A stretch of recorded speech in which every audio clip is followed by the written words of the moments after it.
Yeah. Yep. I think confirmation bias is a big deal here, right? When you take time off and you come back and your sub count hasn't dropped by 30,000, you go, oh, good, and then move on with your day. When you come back and your sub count has dropped and you're thinking about revenue loss and whatever, that sticks in your mind and you'll never forget it. Like ever. Such a hit. Yeah, and it ends up being a confirmation bias for the negative qualities of taking time off. Those are the only things that you end up remembering, not how the time off benefited you, or not how you didn't lose a goddamn thing because when you took time off. Only really are going to stick to the memories of when it harmed you, which is that's a valuable survival quality for like built into us sort of genetically. But which is part of why we need, I think, to have shows like this to talk about these things where everybody can go like, oh yeah, I have that same like anxiety. I have that same issue. I have that same bias. And it's a rampant one, I think, in for those particular attributes within our industry, in the same way that our industry, I think, it tends to bring out the workaholic in most of us and reward that just incidentally. Right. That's exactly it. And I think that you almost have to prepare yourself and just remind yourself that that might happen. And then that way maybe you can ease the blow when it does. I agree.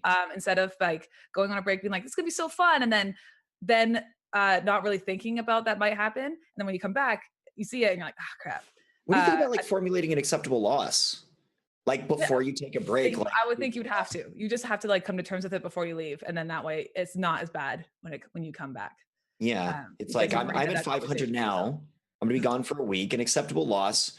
Like I could still be okay with 300. Like if that's the kind of mentality. Yes, right. 100 subs or whatever it happens to be. Also, the thing too that I've never like when you're away, you're not really losing subs. You're just not gaining them because you're gone for a week. So it's not like if someone subbed on the 1st and you're gone from the 4th to the, I don't know, 8th, you're not losing that sub because they already subbed for the month. So you're not, you're not maybe gaining gifted subs and prime subs, but you're just like delaying them resubbing basically. Yes, that's all. Yeah, you try to explain that to some people, and then it's always been a weird thing about the actual system behind that. It's that when you see them dropping, they'll resub once you're back live, and then it goes back up again. But people forget that. People, they do. They just see the drop and they're like, that's not because they took a break, right? That's not like 100 people literally unsubbed intentionally. Yeah, they're not going like, oh, they're time. not live. Cancel. Yeah, exactly. But that's what a lot of people think. They think like, oh, I wasn't there for a week. That's clearly why they left. And you're like, no, that's not how that We're too close to our own channels and we're too close to our own commitment and we're too close to our own creativity on these things. And being the small business owner, like you're responsible for every perceived failure. Somehow you're not responsible for your own successes, but you're definitely responsible for your own perceived failures. And these are the failures that we perceive even when they're not failures at all.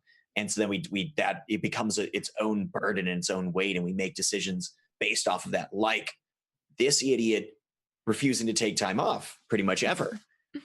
Right. And I think like one of the issues is what we see on social media and the ideas that we like put out there, which is like, oh God, I've lost so many subs. I'm going to take a break. I've lost all these subs. And it's like, first of all, your viewers don't want to hear you complain about that. And second of all, like it makes every other streamer like really like hone in on that fact. And when really you should be like, I took a break and I had a great time. Like I think people really focus on the drop. Actually, that's a really thank God you said that, because I just noticed that sometimes you notice on other people's streams that they've been saying that out loud, and it just creates a negative atmosphere. And then you sometimes notice that you've been saying it maybe once in a while. You'll like mention it. You're like, oh, right. No, don't say that. You had to keep it more positive. Like I definitely been more conscious of like making sure to not bring that into your streams. Like it's like a workplace, right? Your stream and your channel and your content is your workplace. Don't bring in the negativity. Always try to make it more of a positive atmosphere and positive mindset for you so that you can start believing that everything's going to be fine. And everything always is fine. Everything's fine. Well, Yeah, you know what I mean. I meant Or just the tell most yourself part. that. I mean, so I just coincidentally, I have made it a habit now to watch a lot of TED Talks. I get in the shower and I'm like, scrub a dub dub, so TED good. Talk is on. Mhm.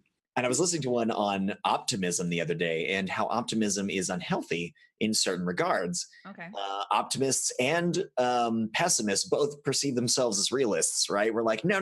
This is you have to falsely thinking that this accords with reality. But I think that it can be very, very healthy to have a realism check, sort of like what I guess what popped into my head before was like, what is the acceptable loss?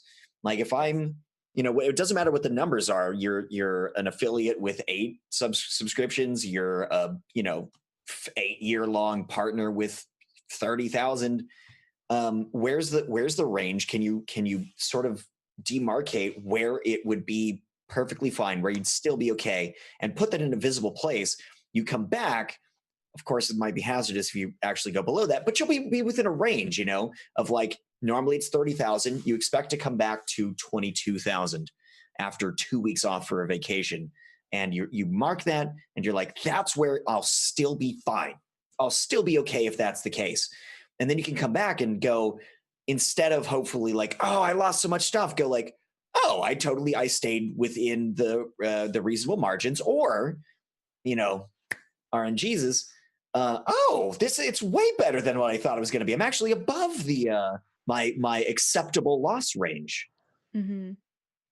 Yeah, I'm a fairly anxious person, and something I need to always tell myself is, what's the worst that could happen? And I think I honestly think that's a very important question. And like the same thing. What's the worst that could happen? Like, sure, you missed some resubs, but like maybe those people wouldn't have resubbed anyway. Like, Yeah, no, I'm sure you lose some followers, but you'll always gain more. Like, I've definitely had worse. Yeah. I've definitely had Really? worse. Whatever this Christmas loss is going to be, I've had way worse. Really? Yeah. Oh, for sure. Oh, And that man. maybe I'm totally into that. Yeah, I like that. I like the perspective. Is like, what's the worst that could happen, or what was Mhm. the worst time that I had, and how is this going to be totally not that? Yeah. Yeah. Yeah. I think another thing to think about is, instead of honing in on the fact that you're going to lose subs during the break, be like, no, understand this, and then be like, okay, so what can I do to, when I come back, that can make that up? Like, do something fun, like plan like a party or a special event, like put some time into planning something out, so that when you come back, your viewers missed you, you do something special, and you make up that loss a bit. Yeah, I like that.